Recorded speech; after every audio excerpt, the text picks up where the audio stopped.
बच्चों, I am Rashmi your maths teacher. I hope आप सबका साइंस का पेपर बहुत अच्छा हुआ होगा। तो अब हमारे पास 1.5 दिन बचा है मैथ्स पेपर की तैयारी करने के लिए। तो हम फटाफट से सारे क्वेश्चंस को रिवाइज करेंगे इस 1.5 दिन में। तो हर थोड़ी टाइम में आपको बराबर क्वेश्चंस मिलते रहेंगे, आप उनको प्रैक्टिस करते रहो, लेकिन बेसिक पढ़ना मत भूलना। एक बार आप अपने एनसीईआरटी बुक की थ्योरी जरूर पढ़कर जाना। तो क्वेश्चन नंबर 1 देखो, Savita has lamp placed at the centre of her square yard, each side measuring 20 meter. The light of lamp covers a circle of radius 10 meter on yard. What area of the yard is not lit by the lamp? तो इसने क्या कहा, Savita has a lamp placed as the centre of a square yard. तो सविता के पास क्या है, एक square yard है। तो ये यहाँ पे एक स्क्वायर यार्ड हमने बना दिया, ठीक है। Savita has lamp placed at the centre, और इस स्क्वायर यार्ड के सेंटर में उसने क्या किया है, एक लैंप लगा दिया है। क्वेश्चन को आराम से पढ़ना, वर्ड प्रॉब्लम में थोड़ा टाइम लग जाए कोई बात नहीं। Each side measuring 20। अच्छा, स्क्वायर यार्ड था ना, मैंने इसको रेक्टेंगल कर दिया। चलो आप इसको समझ लेना कि ये स्क्वायर है, सारी साइड इसकी क्या है, हमारी 20 है। The light of lamp covers a circle of radius 10 metre on yard. तो ये जो लाइट है, ये इस स्क्वायर यार्ड जो हमारा यहाँ पर है, इसके 10 मीटर रेडियस में जो सर्कल बन रहा है उसको ये क्या करती है, कवर करती है। What area of the yard is not lit by the lamp. तो कौन सा एरिया लाइट से लिट नहीं होगा, तो ये वाला एरिया जो होगा हमारा लाइट से लिट नहीं होगा। तो बस हमें सॉल्व करके दिखाना है। तो सबसे पहले आप देख लो, यहाँ पाई सारे ऑप्शन में है, तो देख लो पाई की वैल्यू हमें यहाँ पे नहीं रखनी है।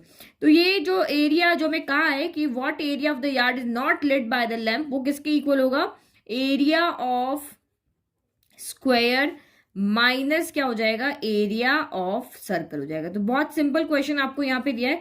एरिया ऑफ स्क्वायर का फॉर्मूला क्या होता है, साइड स्क्वायर होता है। एरिया ऑफ सर्कल क्या होता है आपका, पाई आर स्क्वायर होता है। तो साइड स्क्वायर 20 का स्क्वायर हो जाएगा, 20 का स्क्वायर कितना हो गया, 400 हो गया, minus pi as it is रह गया। आर स्क्वायर, आर कितना है आपका 10 है, तो ये 10 का स्क्वायर आपका यहाँ पर कितना हो गया, 100 हो गया। तो बस यही आपका आंसर है, और पाई आपका पहले यहाँ पे नहीं बाद में लिखा होता, हम यहाँ लिख देते हैं। तो ये देखो कौन सा ऑप्शन आपका मैच करा, तो ये वाला option D, 400 minus 100 pi square metre. तो ऑप्शन डी आपका यहां पर राइट है। Now next, in the triangle ABC shown below, angle X ratio जो है एंगल वाई के साथ 1:2 है। तो अगर ये वाला एंगल आपका, यहाँ पे मैं कोई और वेरिएबल ले लेती हूँ, अगर ये एंगल आपका ए है तो ये इसका दोगुना यानी कि कितना है, 2a है। रेशियो से हम यही लिख रहे हैं, ये 1 है, ये 2 है, इसका मतलब ये a है तो ये कितना है, 2 है। व्हाट इज tan x, तब आपको कहना है कि tan x कितना होगा, ये एंगल फाइंड करके बताओ। तो आपको पता है ना, जब भी हम किसी भी एंगल को देखते हैं तो वो एंगल क्या होना चाहिए, बेस पे होना चाहिए। तो ये वाला एंगल हमारा कहाँ पे होना चाहिए, बेस पे होना चाहिए। तो ये ट्राइंगल हम इस तरह से ना देख करके, इसको यहाँ पर बेस लेंगे, इसको परपेंडिकुलर लेंगे, इसको हम यहाँ पे क्या करेंगे, हाइपोटेनस करेंगे। इस ट्राइंगल को हम ऐसे देखेंगे। अब ये बेस पे आ रही है, देखो ये वाला एंगल जो है ना, जो भी आपको पूछा है वो आपका कहाँ होना चाहिए, बेस पे होना चाहिए। समझ में आ गया, तो आप बस इस तरह से नोट डाउन कर लो। अब इसने पूछा tan x कितना होगा, तो हमें पता है tan x कितना होता है, tan थीटा जो होता है वो हमें पंडित भोले प्रसाद हर हर भोले, ये याद रखना है। तो p अपॉन b होता है, तो ये परपेंडिकुलर अपॉन कितना हो गया, बेस हो गया। तो ये आपका यहां से कितना आ गया, बट हमें यहाँ पे परपेंडिकुलर बेस की वैल्यू नहीं दी हुई है, हमें यहाँ पे एंगल्स दिए हुए हैं। एंगल्स देखो, ये एंगल आपका 90 डिग्री है, ये एंगल आपका ए है, ये एंगल आपका 2a है। तो हम सीधा यहाँ पे इसको ना लगा के x की वैल्यू निकाल लेते हैं। कैसे निकालेंगे, तो आप यहाँ पे देखो, ये आपका एक राइट एंगल ट्राइंगल है। तो राइट एंगल ट्राइंगल में तीनों एंगल का सम कितना होता है, 180 होता है। तो 90 degree plus a plus 2a, ये तीनों एंगल का सम कितना हो जाएगा, 180 डिग्री हो जाएगा। तो a प्लस 2a ऐड होके कितने हो जाएंगे, 3a हो जाएंगे। और ये 180 हो गया, प्लस का 90 इधर आके माइनस का कितना हो जाएगा, 90 हो जाएगा। तो 3a कितना आया, 180 में से 90 गया तो 90 बच गया। तो दिस इम्प्लाइज a कितना आ जाएगा, तो 90 बाय आपका यहाँ से कितना हो जाएगा, 3 हो जाएगा। तो 90 बाय 3 यानी कि 30 डिग्री हो गया। तो x कौन है हमारा, एंगल a है। तो इसने आपको पूछा tan x कितना होगा, तो tan x, x की जगह हमारा x को, इस वाले एंगल को हमने क्या लिया, a लिया है ना, तो ये tan a हो जाएगा। और a की वैल्यू कितनी होगी आपकी यहाँ पर, 30 डिग्री आ रही है, तो ये tan 30 हो गया। और tan 30 हमारा कितना होता है, तो 1/√3 होता है। तो इसका मतलब आपका ये 1/√3 आंसर होगा, ठीक है। तो सेक्शन ए आपका इजी आने वाला है, तो उसमें फटाफट से आप लिमिटेड टाइम में करना, और सेक्शन बी आपका थोड़ा सा लेंथी आएगा। Which of the following numbers can be written as a non terminating but recurring decimal. तो नॉन टर्मिनेटिंग होना चाहिए लेकिन रिपीट होना चाहिए। तो आपका ये 9 हो गया, तो ये तो टर्मिनेटिंग है, यहाँ पे आपका कोई भी रिपीट तो हो ना, डेसिमल के बाद में कोई नंबर रिपीट नहीं हो रहा। हमें चाहिए नॉन टर्मिनेटिंग, जो चलता रहे और जो टूटे ना, और रिकरिंग डेसिमल। रिकरिंग मतलब क्या होता है, जिसके ऊपर हम क्या लगाते हैं, बार लगाते हैं। तो ये तो आपका नहीं है, ये 8/43 हो गया, तो ये भी आपका यहाँ पर क्या हो जाएगा, ये देखो ये 43 है और 8 क्या होता है, 2 पावर 3 होता है। तो हमें पता है जिन भी नंबर के डिनोमिनेटर में 2 power m into 5 power n हो, या तो ओनली ये हो या ओनली ये हो या ये दोनों हो, वो आपके क्या हो जाते हैं, टर्मिनेटिंग हो जाते हैं। तो ये भी टर्मिनेटिंग हो गया, ये भी टर्मिनेटिंग हो गया। फिर √6, तो ये आपका यहाँ पर क्या है, इर्रेशनल नंबर है, और इर्रेशनल नंबर आपके यहाँ पर क्या होते हैं, नॉन टर्मिनेटिंग और नॉन रिपीटिंग होते हैं। तो ये आपका यहाँ पर क्या हो गया, इर्रेशनल नंबर हो गया, तो ये भी हमारा नहीं हुआ। ठीक है, फिर 5/12 को देखते हैं। तो आप यहाँ पे क्या देखोगे, ये आपका यहाँ पर हो जाएगा 5, 12 के फैक्टर बना लो, तो ये 2 पावर 2 इंटू कितना हो गया, 3 हो गया। तो इसका मतलब ये आपका टर्मिनेटिंग नहीं है। तो टर्मिनेटिंग होने के लिए डिनोमिनेटर में ये होना चाहिए, ओनली ये हो या फिर ये दोनों हो। तो इसका मतलब यहाँ पे 3 हमारे पास एक्स्ट्रा रहा है, इसका मतलब ये आपका क्या हो गया, नॉन टर्मिनेटिंग। तो ये भी टर्मिनेटिंग था, ये भी टर्मिनेटिंग था, ये नॉन टर्मिनेटिंग होगा, लेकिन क्या होगा, इसमें रिपीटिंग नहीं होगा। ये नॉन टर्मिनेटिंग बट रिपीटिंग नहीं होगा।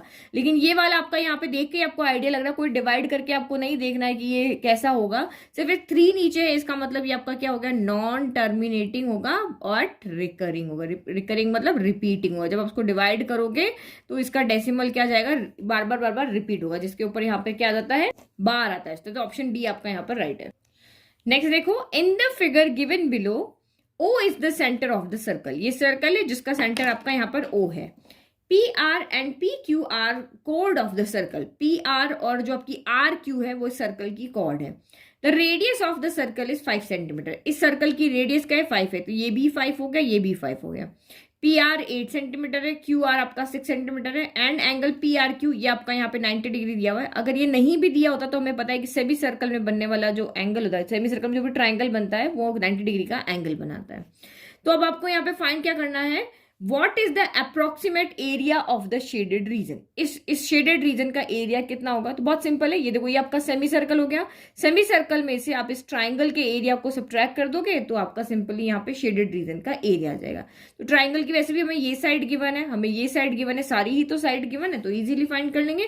तो एरिया ऑफ शेडेड रीजन आपका यहाँ पर क्या हो जाएगा, area of semi circle minus area of क्या हो जाएगा, ट्राइंगल। तो एरिया ऑफ सेमी सर्कल क्या होता है, πr²/2 होता है। तो पाई यहाँ पे सब में है, तो पाई की वैल्यू को नहीं पुट करना है, माइनस, क्योंकि ये छोटी छोटी चीजें देखना, आप सॉल्व कर लोगे पाई तो इसमें पुट करके सॉल्व कर लोगे बाद में, क्योंकि यार ऑप्शन में तो पाई है तो फिर से जाओगे, तो क्योंकि हमें टाइम बचाना है तो इसीलिए एक बार ऑप्शन को जरूर पढ़ लेना, ऑप्शन के अकॉर्डिंग हमें आंसर लाना है। और हाफ इंटू क्या होता है, बेस इंटू हाइट होता है। तो ये आपका पाई तो एज इट इज हो गया, रेडियस कितनी सर्कल की 5 है, तो 5 का स्क्वायर कितना हो गया आपका यहाँ पर 25/2 हो गया, माइनस हाफ इंटू ये 90 डिग्री एंगल है, तो इसमें से किसी को भी बेस ले लो, किसी को भी परपेंडिकुलर ले लो, कोई फर्क नहीं पड़ता। तो ये 8 इंटू 6 हो गया, तो 2 के टेबल में ये कैंसिल हो गया 4 टाइम, तो ये आपका कितना हो गया 25π/2 माइनस का कितना हो गया 24 हो गया। तो देख लो कौन सा आंसर आपका राइट आ रहा है, तो ये ऑप्शन बी आपका राइट है। ठीक है, फिर नेक्स्ट क्वेश्चन नंबर 5 देखो, shown below are the graph of the lines y-2x equal to 0। ये आपकी y-2x equal to 0 है। ठीक है, ये इस लाइन की इक्वेशन है। फिर x + y = 3, तो ये x + y = 3 की लाइन है, एंड px + qy = r, तो ये इस वाली लाइन की इक्वेशन है। तो इनके क्या ग्राफ बना रखे हैं। तो क्वेश्चन का पार्ट यहाँ पे क्या है कि which of these is the solution of the pair of equation x + y = 6 and px + qy = r। तो ये बता रहे हैं कि इन दोनों जो इक्वेशन है इसका सोल्यूशन इसमें से कौन है, a है, b है, c है या d है।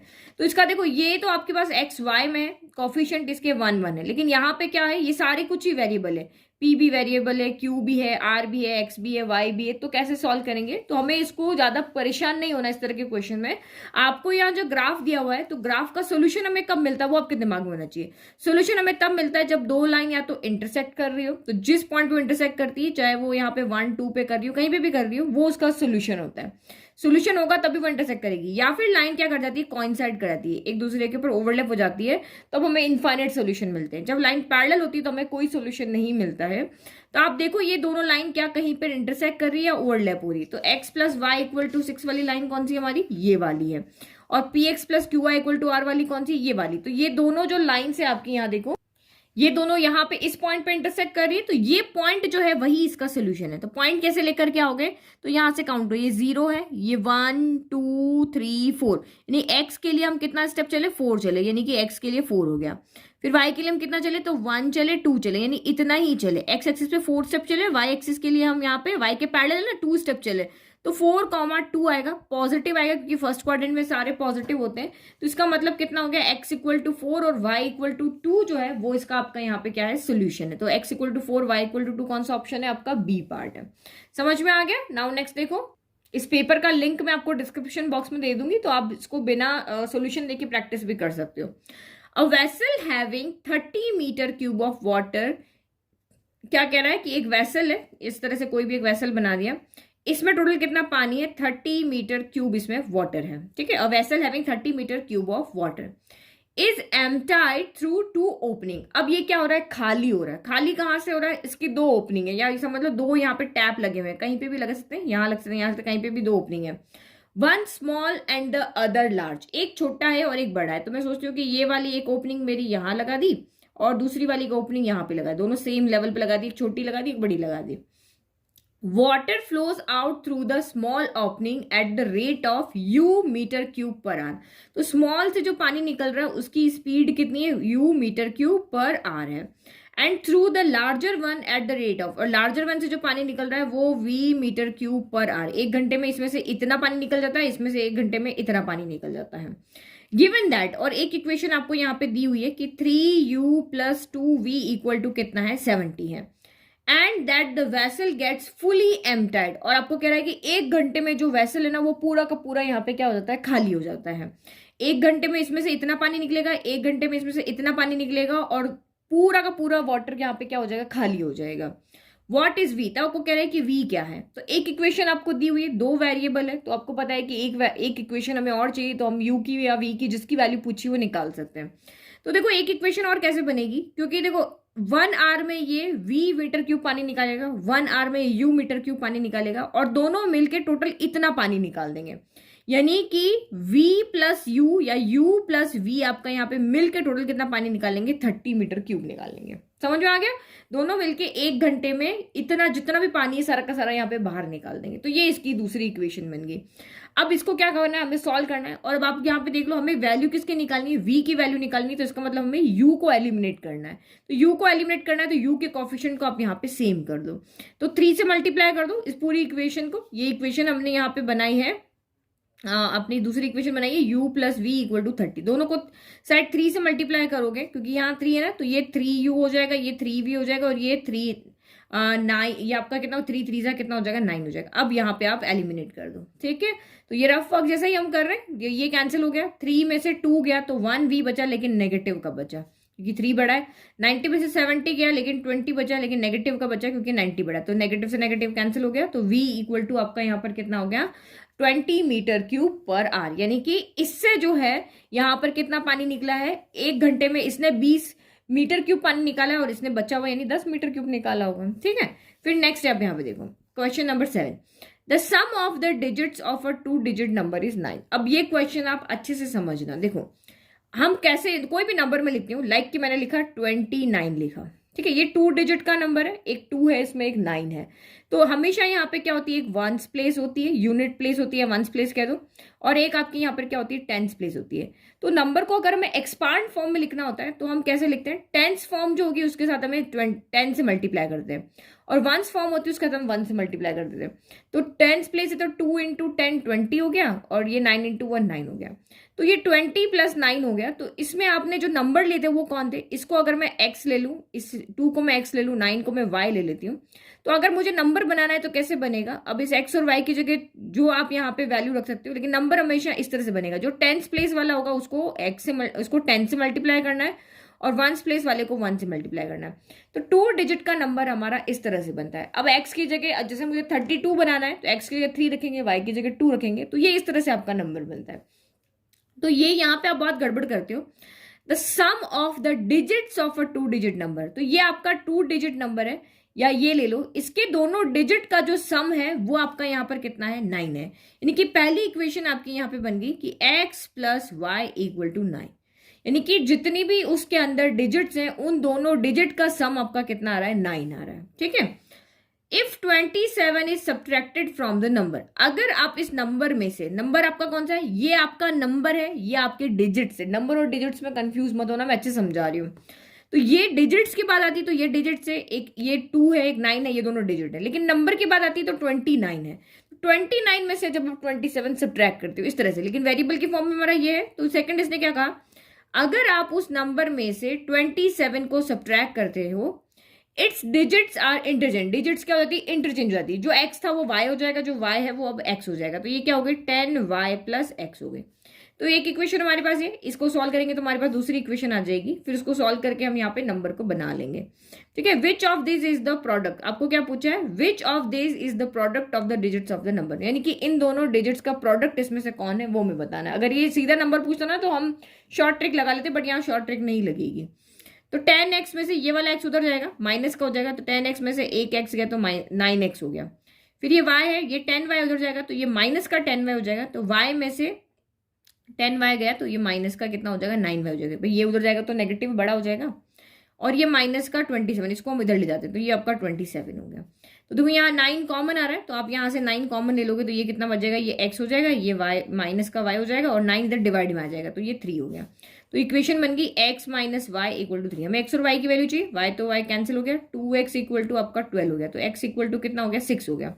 x इक्वल टू 6 यहाँ रखोगे तो y कितना हो जाएगा, 9 माइनस 6, यानी y इक्वल टू आपका 3 हो जाएगा। तो इसने पूछा है what is the product of the digits, digits आपकी क्या आई है, 6 और 3 आई, तो इनका प्रोडक्ट कितना होगा, 6 3 18 हो जाएगा। समझ में आ गया। तो 2-3 क्वेश्चन और ऐसे आप प्रैक्टिस कर लेना, इस तरह का क्वेश्चन एग्जाम में आपके आ सकता है, क्योंकि ये हर बार इस तरह के क्वेश्चन एग्जाम में आते हैं और बी पार्ट में आएगा ये आपका। For the given pair of equation, अब ये आपके असर्शन रीजनिंग वाले क्वेश्चन है। तो असर्शन रीजनिंग में क्वेश्चन हमेशा जो ऑप्शन होते हैं वो हमेशा सेम ही होते हैं, लेकिन यहाँ पे आपको एक असर्शन और एक रीजन अब समझ में आना चाहिए। तो वो अगर आपकी सेम बात को पॉइंट करे तो आप उसको टिक करोगे। देखो ध्यान से समझना है, क्योंकि एसएसटी में भी आपको असर्शन रीजनिंग वाले क्वेश्चन टफ लगे थे। अब देखते हैं साइंस में भी किस तरह के आते हैं। For the given pair of equations, हमें ये पेयर ऑफ इक्वेशंस यहाँ पे दी हुई है। 2 statements are given below, 2 statements आपके यहाँ पे, 1 लेबल्ड असर्शन, एक लेबल को किया है असर्शन, ये एक स्टेटमेंट है, and the other label reason. तो रीजन भी यहाँ पे हमारे पास है, ये रहा आपका रीजन। ठीक है, 2 स्टेटमेंट, एक असर्शन एक रीजन है। Read the statement carefully and choose the option that correctly describe statement A and R. तो अब आपके यहाँ पे ये ऑप्शन, अब पहला ऑप्शन क्या कह रहा है कि ये जो असर्शन है और रीजन है वो दोनों ही ट्रू है। ठीक है, देखो both A and R true, but and R is correct explanation of A, और आर जो असर्शन की एक्सप्लेनेशन दे रहा है वो करेक्ट दे रहा है। फिर इसने कहा both A and R true, दोनों आपके ट्रू हैं, बट आर जो है वो ए का करेक्ट एक्सप्लेनेशन नहीं है। फिर A is true but R is false, A is false but R is true. तो यही ऑप्शन आपके रहेंगे। अब इसको देखना कैसे, देखो अब ये स्टेटमेंट क्या कह रहा है, the given pair of equations can be reduce to a pair of linear equations in 2 variable.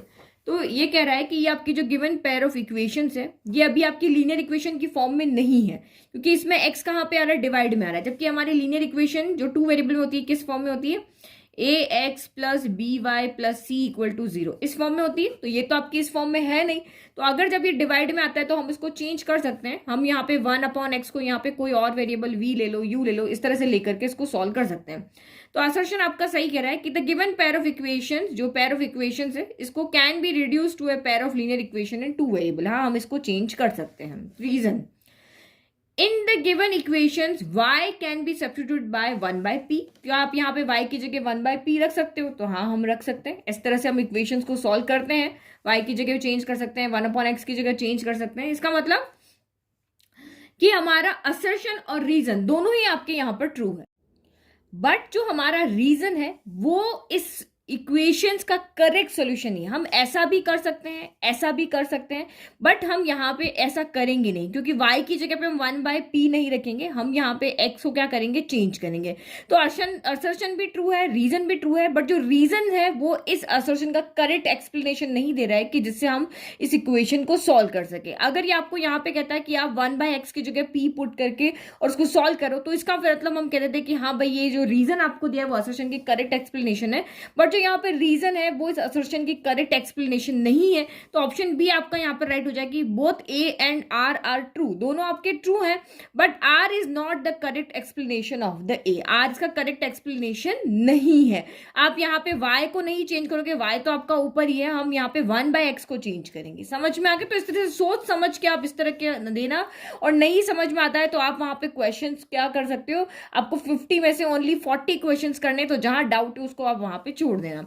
How many zeros does x minus 2x plus 3 have? तो आप क्या करोगे, ये दो ब्रैकेट है, जब हम क्वाड्रेटिक इक्वेशन को सॉल्व करते हैं तो इसी तरह से लास्ट में इस तरह से फैक्टर्स बनते हैं ना, तो ये आप इसको जब सॉल्व करोगे तो फिर से क्या हो जाएगा, x इंटू एक्स क्या हो जाएगा, एक्स स्क्वायर हो जाएगा, तो मैक्सिमम x की पावर यहाँ पे 2 आएगी। तो जब आपकी क्वाड्रेटिक इक्वेशन यहाँ पे बनेगी तो इसका मतलब इसके 2 सॉल्यूशंस होंगे, बिना सॉल्व के भी हम यहाँ पे बता सकते हैं। ठीक है, नेक्स्ट आपका 10th क्वेश्चन है कि 1/tan theta plus cot theta कितना होगा। तो इसको सॉल्व कर लेते हैं। 1/tan थीटा कितना होता है, तो हमेशा मोस्टली क्वेश्चन 95% क्वेश्चन आपके साइन थीटा में चेंज करके हो जाते हैं, और सोल्यूशन भी आपका साइन थीटा कॉस थीटा में भी है, और इस तरह से भी। तो और आप कुछ सेक टेन में चेंज नहीं कर सकते, सिंपली हम साइन कॉस में चेंज कर सकते हैं। कॉट थीटा कितना होता है, कॉस थीटा बाई कितना होता है, साइन थीटा। फिर 1 नीचे हम एलसीएम ले लें, तो साइन थीटा कॉस थीटा का जो प्रोडक्ट होगा वो आपका यहाँ पर कितना हो जाएगा, एलसीएम हो जाएगा। तो साइन से इधर कॉस है, साइन नहीं है, तो साइन ऊपर चला जाएगा, तो ये साइन स्क्वायर थीटा हो गया। इधर कॉस है, इधर साइन है, कॉस नहीं है, तो कॉस इधर चला जाएगा, तो ये हो गया कॉस स्क्वायर थीटा हो गया। और हमें पता है sine square theta cos square theta क्या होता है, 1 होता है, तो 1 क्या हो गया, साइन थीटा कॉस थीटा हो गया, तो ये ऊपर चला जाएगा, तो ये क्या 1, ये जो डिवाइड का साइन है ये मल्टीप्लाई में चेंज हो जाएगा, और ये ऊपर चला जाएगा, तो ये हो जाएगा साइन थीटा कॉस थीटा, और ये आ जाएगा डिवाइड, मतलब ये रेसिप्रोकेट हो जाता है। तो 1 से मल्टीप्लाई करो, 1 से डिवाइड करो, ये आंसर आने वाला है। तो ये आपका यहाँ पर साइन थीटा कॉस थीटा लिखो या कॉस थीटा साइन थीटा लिखो, एक ही बात है, क्योंकि प्रोडक्ट में जो क्या होता है मैटर नहीं करता किसको पहले लिख रहे हो किसको बाद में लिख रहे हो। फिर नेक्स्ट आप यहाँ पे देखो, in the given below, in the figure below PQR is a right angle triangle. तो आप यहाँ पे देखो, ये PQR है, थोड़ा सा बड़ा फिगर बना लेते हैं, ये PQR आपका यहाँ पर क्या है, राइट एंगल ट्राइंगल है। ठीक है, एट राइट एंगल कहाँ पर है, P पर है।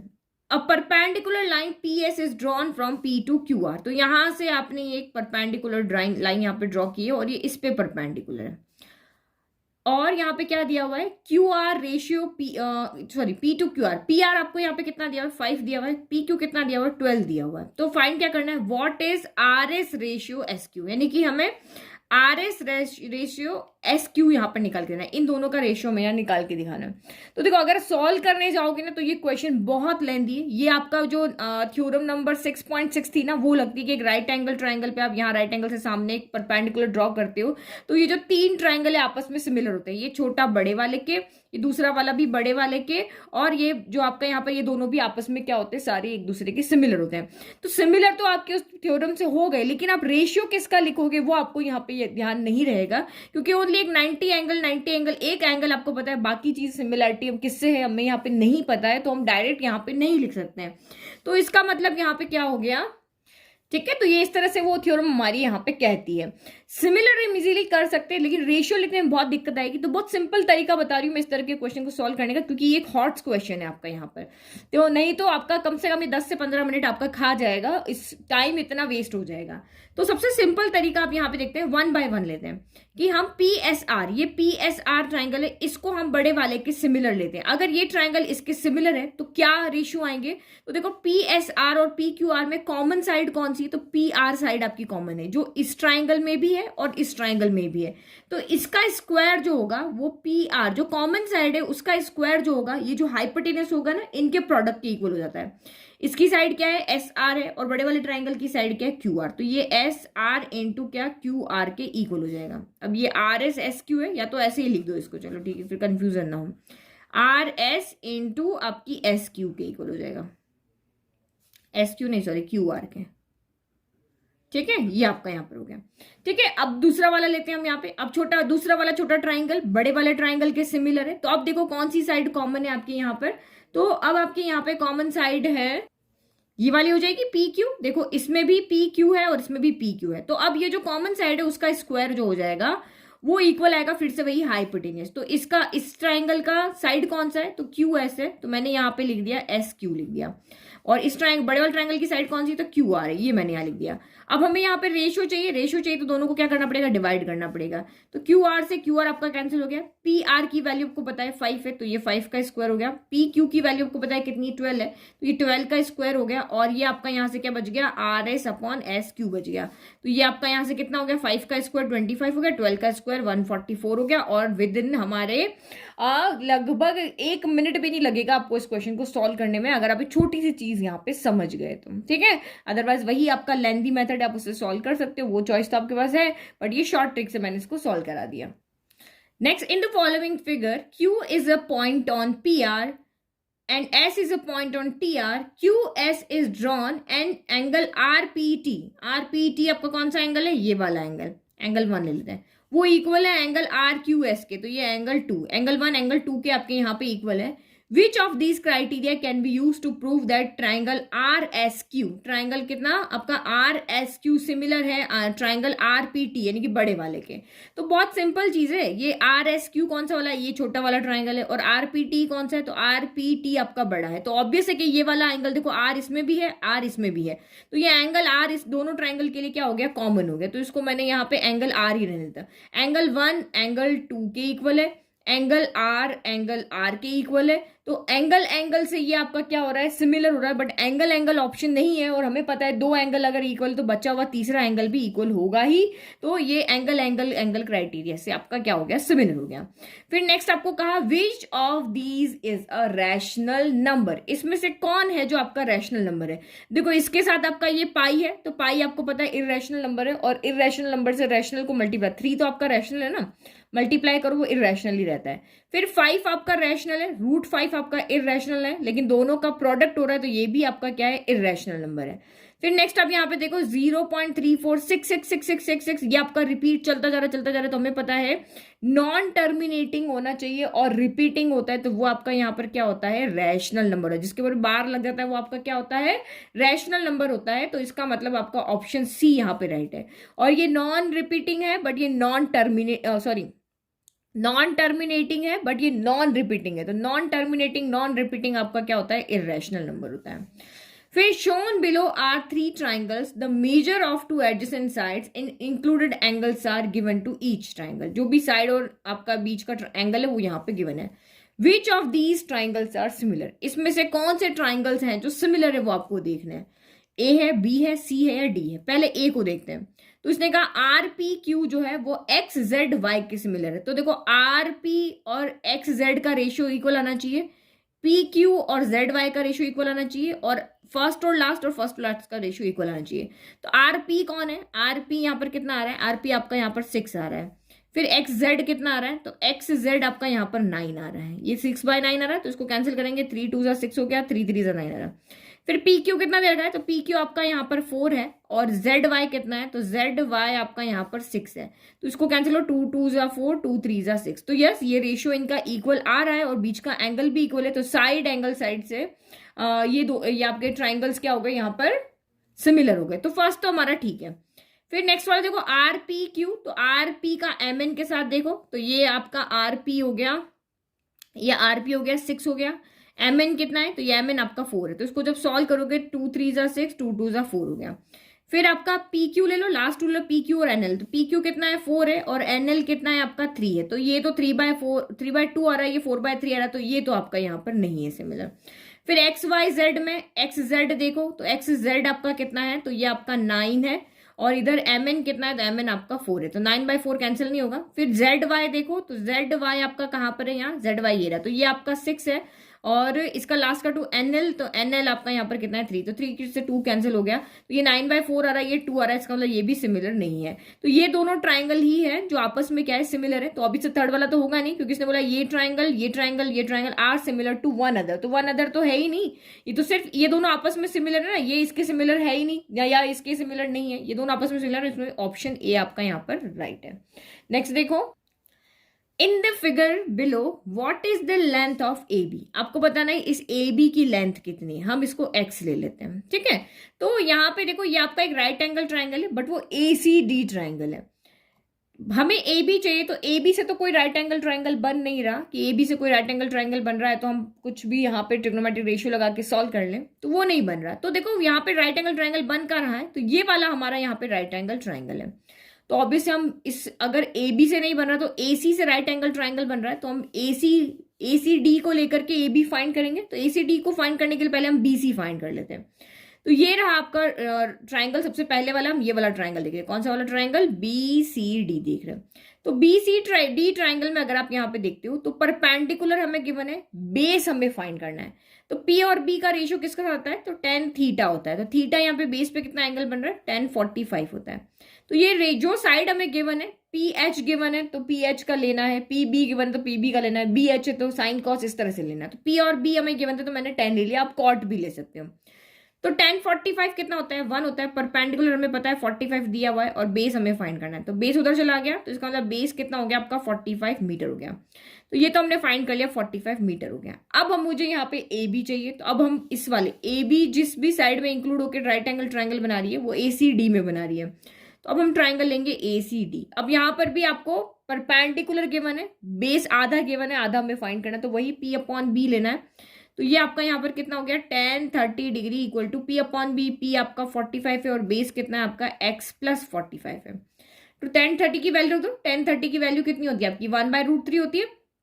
तो हम यहाँ पे क्या रख लेते हैं 1/√3। अब इसको बस सॉल्व करना है, इक्वल टू 45 x प्लस कितना हो गया 45 हो गया, क्रॉस मल्टीप्लाई करो तो ये x प्लस 45 इधर 1 से मल्टीप्लाई होकर x प्लस 45 हो जाएगा, और ये आपका यहाँ पर कितना हो जाएगा 45√3 हो जाएगा। तो x की वैल्यू चाहिए, तो ये कितना हो गया 45√3 इधर है, माइनस का 45 हो गया।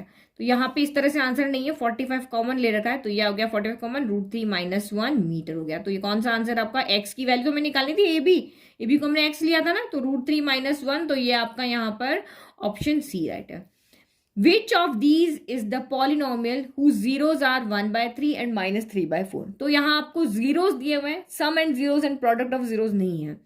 तो ये जीरोस आपके, लेट की अल्फा जो है वो 1/3 है और बीटा जो है वो -3/4 है। तो हमें कोई भी पॉलिनोमियल बनाना है तो हमें पता है उसका फॉर्मूला होता है k(x² - x alpha plus beta plus alpha beta. ये हमारे पास क्या होता है, फॉर्मूला होता है। तो सम ऑफ जीरोस चाहिए, तो अल्फा प्लस बीटा लेकर आओ पहले, तो 1/3, तो ये प्लस होगा लेकिन प्लस माइनस क्या हो जाएगा, माइनस हो जाएगा 3/4। एलसीएम ले लो, 3 और 4 का एलसीएम 12 आ जाएगा। 3 के टेबल में 12 आया 4 टाइम, 4 के टेबल में 12 आया 3 टाइम, तो 3 3 से कितना होता है 9 हो जाएगा। तो माइनस का 9 में से 4 यानी कि 5 कितना हो गया 12 हो गया, माइनस का 5/12 हो गया। और प्रोडक्ट ऑफ जीरोस करो तो अल्फा इंटू बीटा कितना हो गया 1/3 माइनस का 3/4, 3 से 3 कैंसिल हो गया तो माइनस का 1/4 हो गया। बस अब वैल्यू रख दो, ये k हो गया (x² - x alpha plus beta हो गया माइनस का 5/12 प्लस अल्फा बीटा हो गया माइनस का 1/4। अब इसको सॉल्व कर लो, ये k हो गया (x² माइनस माइनस क्या हो गया प्लस, देखो डिनोमिनेटर में कहीं पर भी कोई नंबर नहीं है तो हमें यहाँ एलसीएम लेना पड़ेगा। तो ये 5x/12 हो गया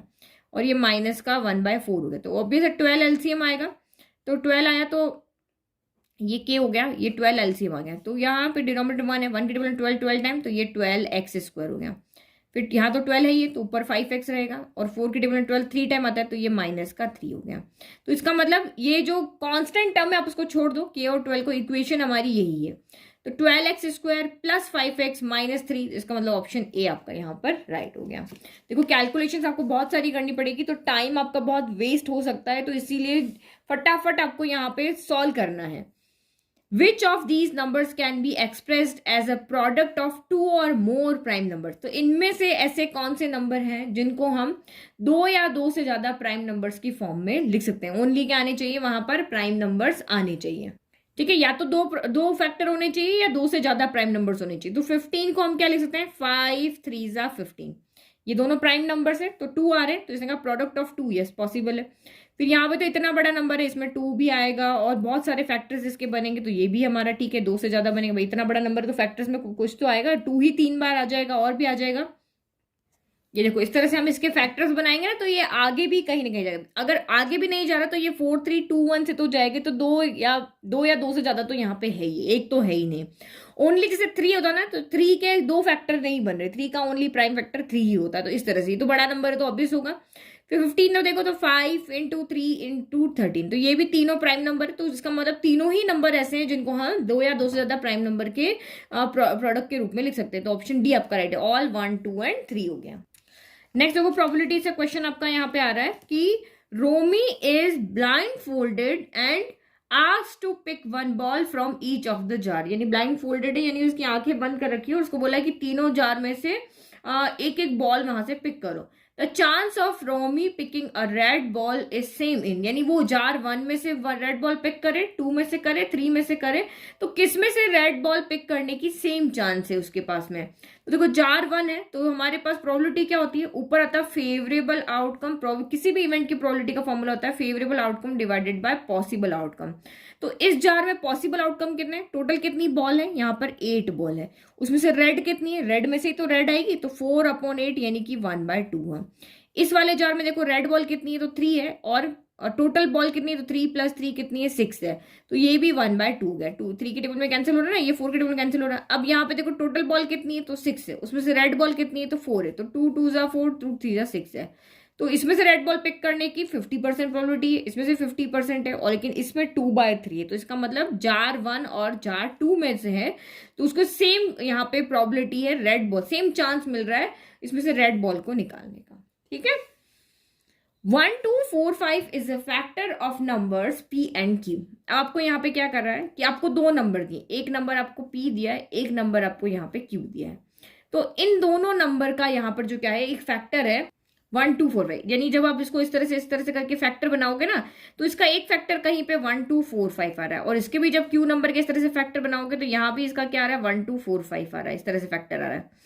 ठीक है, which of the following will always have 1 2 4 5 as a factor, यानी कि आपको क्या कह रहा है कि ये दो नंबर थे, आप इस तरह से इसको फैक्टर्स बनाते जा रहे हो, जैसे अभी हमने क्वेश्चन में किया था, हमारे पास बड़ा नंबर था तो हम इस तरह से फैक्टर बनाते जा रहे हैं। अब मान लो कि ये एक प्राइम नंबर है, नहीं आ रहा, तो ये 4 3 2 1 इस नंबर का एक फैक्टर है, देखो 2 भी है, ये 2 यानी 2 2 2 यानी 8 भी मान सकते हो, 2 भी मान सकते हो, 2 2 4 भी मान सकते हो, और ये भी एक इसका फैक्टर मान सकते हो। तो सेम यहाँ पे आपको कह रहा है कि इस p का एक फैक्टर 1 2 4 5 है, इस q का वन फैक्टर 1 2 4 5 है, तो ये जो ऑप्शन है 1 2 3 इसमें से कौन होगा, अगर इन दोनों नंबर को ऐड कर दें तब भी क्या ये 1 2 4 5 इस p + q का फैक्टर होगा, दोनों को हम प्रोडक्ट कर दें तब भी क्या 1 2 4 5 इनका प्रोडक्ट रहेगा, और दोनों नंबर को अगर हम डिवाइड कर दें तब भी क्या ये इसका प्रोडक्ट रहेगा, फैक्टर रहेगा, ये हमें यहाँ पे बताना है। तो कौन सा इसमें से राइट है, क्या प्लस करने वाला राइट है, मल्टीप्लाई वाला राइट है, डिवाइड वाला राइट है। तो देखो सिंपल सा सोल्यूशन है, लेट की अगर ये इसका फैक्टर है तो इसके मल्टीप्लाई में और भी नंबर होंगे, चाहे 2 हो 3 हो 4 हो, कोई भी प्राइम नंबर्स होंगे, तो ये p बनेगा। तो हमने सोचा कि जो भी बचे हुए नंबर है ना उसको मल्टीप्लाई कर रहे हैं, तो ये आपका यहाँ पर क्या नंबर बन रहा है, तो वो नंबर आपका बन रहा है 1 2 4 5 x बन रहा है, और q आपका यहाँ पे 1 2 4 5 y बन रहा है, और फैक्टर्स है ना, जैसे यहाँ पे देखो ये 6 है, 2 3 = 6 आ गया 3, तो 3 इसका एक फैक्टर है। अब 3 के मल्टीप्लाई मैंने x कर दिया, तो ये 3x की जगह पे अगर मैं यहाँ पे 2 रख दूंगी तो ये नंबर आ जाएगा। तो सेम यहाँ पर भी x और y की जगह अगर हम कुछ वैल्यू रखेंगे तो हमें ये p और q यहाँ पे मिल जाएंगे।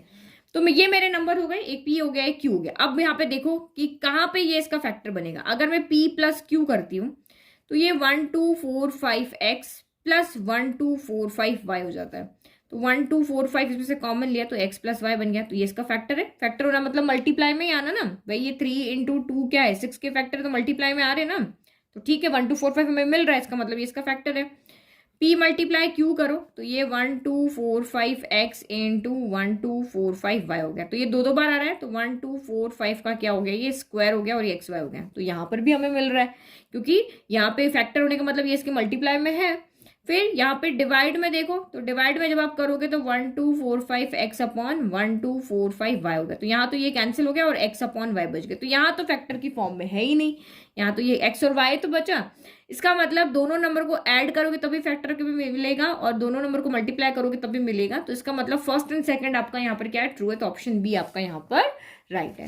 नाउ लास्ट क्वेश्चन देखो इस वीडियो का, फिर नेक्स्ट वीडियो में एक साथ आप इतना नहीं पढ़ सकते हो, तो जितना आप 30-35 मिनट सेटिंग लगा करके 20-20 क्वेश्चन भी इसको सॉल्व करो। नहीं तो मैं आपको डिस्क्रिप्शन बॉक्स में इस पेपर को दे दूंगी, आप बैठ के उसको खुद से सॉल्व कर सकते हो, जहां नहीं आता वहां सोल्यूशन देख लेना। Look at the numbers shown below, which of the above numbers represent probabilities of an event. तो किसी भी इवेंट की प्रोबेबिलिटी कहाँ तक से कहाँ तक जाती है, तो वो 0 के इक्वल हो सकती है, 0 के बड़ी हो सकती है, लेकिन 1 से छोटी होनी चाहिए, 1 के इक्वल हो सकती है। यानी प्रोबेबिलिटी किसी भी इवेंट की 0 और 1 के बिटवीन होती है या इन दोनों नंबर के इक्वल होती है। तो माइनस का 0.5 तो नेगेटिव किसी भी इवेंट की प्रोबेबिलिटी नहीं होती है। 0.00001 तो ये 0 और 1 के बीच का नंबर है, तो ये हो सकती है। 1/2 क्या होता है, 0.5 होता है, तो ये भी हो सकती है। 1 भी हो सकती है क्योंकि 1 के इक्वल हो सकती है, 0 से 1 के बीच चलती है। ये 1.0001 है, तो ये तो 1 से बड़ा हो गया नंबर, ये नंबर आपका यहाँ पर क्या हो गया, बड़ा हो गया 1 से, तो इसका मतलब ये नहीं होगी। फिर 99%, तो परसेंट में अगर हम देखें तो 0 से 100% के बीच तक होती है, और 90% को हम ऐसे भी लिख सकते हैं, 98% को डिवाइड में लेंगे तो ये नीचे चला गया, तो 0.99, तो ये भी 0 से 1 के बीच में नंबर आता है, तो ये भी हो सकती है। तो इसका मतलब फर्स्ट एंड आपकी यहाँ पे फिफ्थ नहीं है, तो ये हमें प्लस में पूछना, मतलब फर्स्ट एंड थर्ड है, फर्स्ट सेकंड थर्ड फोर्थ है, तो हमारी पास कौन कौन सी है, सेकंड थर्ड फोर्थ और सिक्स। तो ये कौन सा ऑप्शन आपका है यहाँ पे, सेकंड थर्ड फोर्थ सिक्स वाला ऑप्शन हमारा देखते हैं यहाँ पे, second third fourth six, option D आपका यहाँ पर राइट है। अब रिमेनिंग क्वेश्चन हम करेंगे नेक्स्ट वीडियो में। अभी आप ब्रेक ले लो, फिर 1-2 घंटे बाद आपको फिर से इसका वीडियो मिलेगा। ओके, अच्छे से प्रैक्टिस करो, बस हमारे पास 1.5 दिन हमें प्रूव करने का, और ये पेपर आपका ऑब्जेक्टिव है, आप इसमें अच्छे मार्क्स लेकर के आ सकते हो, क्योंकि सब्जेक्टिव पेपर टफ होता है, उसमें बहुत डीपली पढ़ना पड़ता है, लेकिन ऑब्जेक्टिव में सिर्फ ऐसे जैसे क्वेश्चन करा रहे हैं वैसे ही आपको करना पड़ता है। तो बेसिक आप अच्छे से करके जाना, ताकि कहीं से भी क्वेश्चन आ जाए आप आंसर वहां पे टिक कर पाओगे, अगर आपने बेसिक अच्छे से पढ़ा होगा तो थोड़ी देर बाद मिलते हैं नेक्स्ट वीडियो के साथ में, तब तक आप इसको प्रैक्टिस करो एंड ऑल द बेस्ट।